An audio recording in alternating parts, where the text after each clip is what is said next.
হাই friends, নমস্কাৰ। মোৰ অন্য এটা ভিডিঅ'লৈ আপোনালোকক স্বাগতম জনাইছোঁ। আশা কৰোঁ ভিডিঅ'টো সকলোৱে চাব। ইয়াতে সিজাই থোৱা কেইটামান মটৰ এড কৰিছোঁ।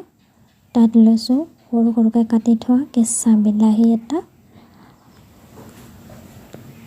তাৰপিছতে লৈছোঁ অকণমান পিঁয়াজ, অকণমান আদাও এড কৰিব পাৰে আপোনালোকে খাই যদি আৰু ভাল লাগে তেতিয়া খাই।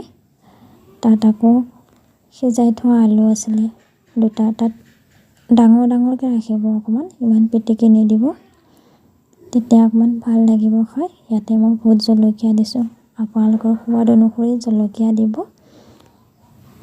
যোনে যিমান খায়। তাৰপিছতে নিমখ দিছোঁ সোৱাদ অনুসৰি অলপ। তাৰপিছতে অকণমান কেঁচা মিঠাতেল এড কৰিছোঁ। মিঠাতেলৰ বহুত দাম যে, মিঠাতেল পৰিবই নোখোজে, দেখিছেনে? বহুত টাইম লাগিছে কৰোঁতে। তাৰপিছতে আমাৰ চালাড ৰেডিয়ে হৈ গ'ল, খাব হৈ গ'ল। ভাল লাগিলে চেনেলটো ছাবস্ক্ৰাইব কৰি দিব দেই, মৰম দিব আৰু সকলোৱে। এয়া দেখিছেনে, চালাড ৰেডি হৈ গ'ল আমাৰ।